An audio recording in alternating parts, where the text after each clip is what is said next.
Patty Colhane, Al Jazeera, Washington.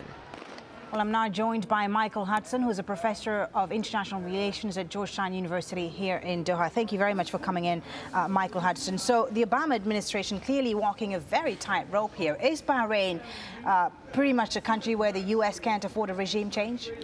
Well, Bahrain is the place where the Fifth Fleet is located, and it would be very awkward, I think, from a military and strategic point of view if things were to really fall apart in Bahrain and that facility would become unusable.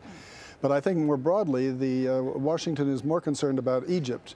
And I think what we've seen is a very interesting kind of contagion effect, starting with Tunis, Egypt.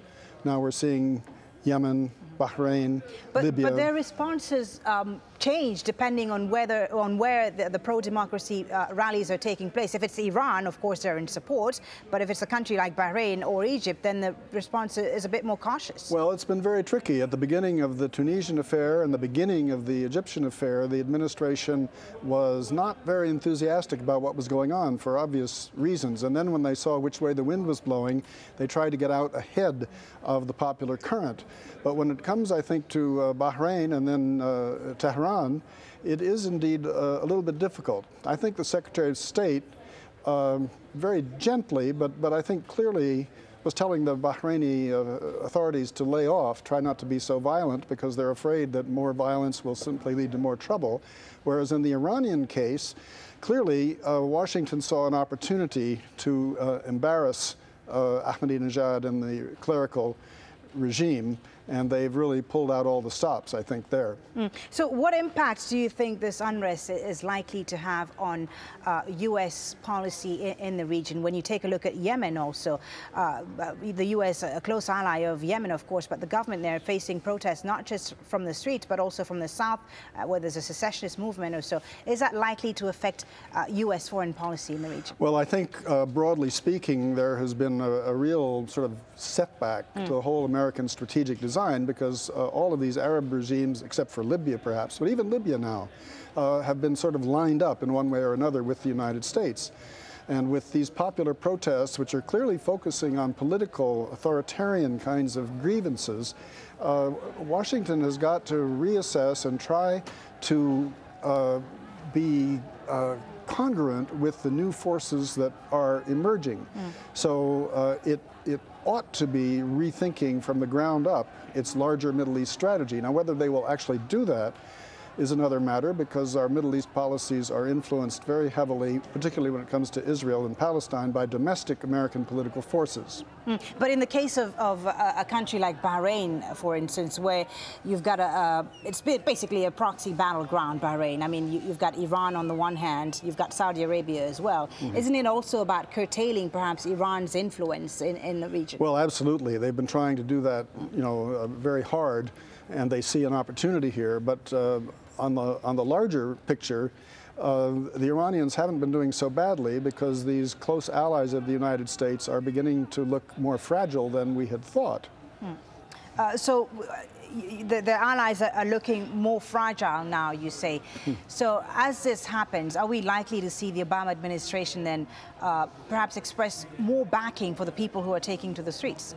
Well, I think we've seen that happen both in the case of Tunisia and Egypt. Now, matters in Yemen and Bahrain and Libya have not reached a turning point yet. But I think clearly with respect to Bahrain, the administration is worried that this rather bloody crackdown that took place could in fact make things worse. And so they're trying to play it sort of on the fence, I think, at the moment. Okay, thank you very much, Michael Hudson, Director of the Center for Contemporary Arab Studies at Georgetown University here in Doha. Thank you very much for coming in. Now let's go to Imran Khan on our web desk for all the latest internet chatter on those protests happening across the region. Imran, what are you hearing?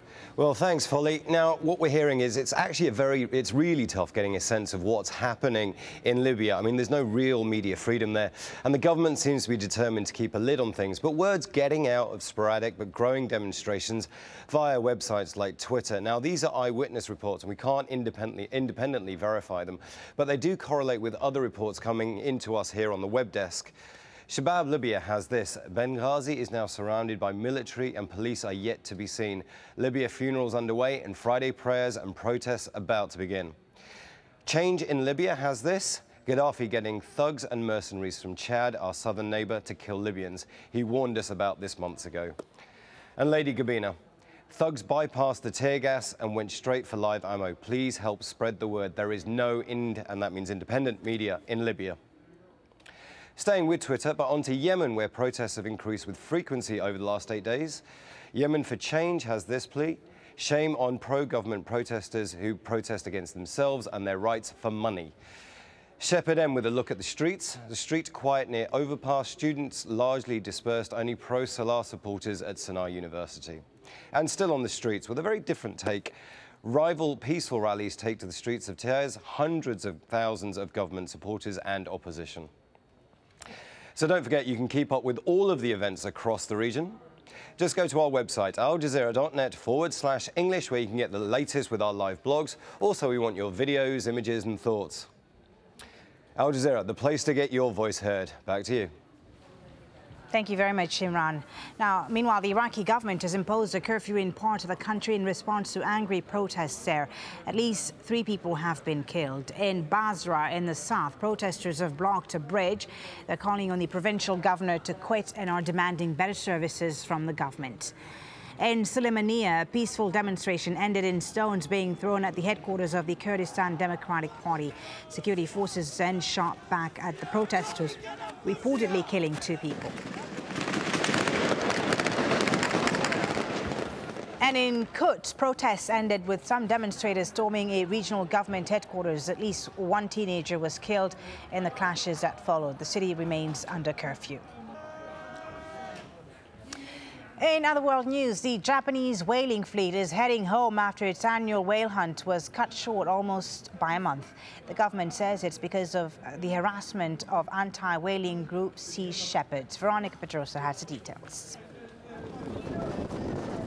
With light beams and smoke canisters, Japan's whaling season comes to an abrupt halt. And now it's official. For the safety of our fleet, we regret that we have to end the whale hunting survey. The whaling boats had already suspended the hunt, turned around and headed home after being hounded by a hard-line anti-whaling group. Boats from the Sea Shepherd Conservation Society had been chasing the leading ship, throwing flares and stink bombs.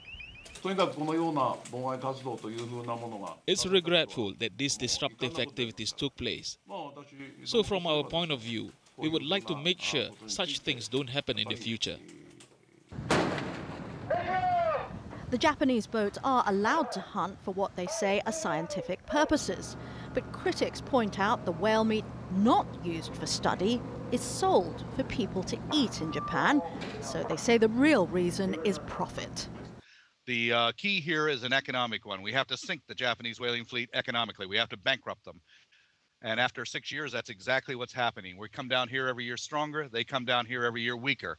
And we're going to drive them out of the sanctuary. Japan's decision to end the whaling season early has already been welcomed by another government.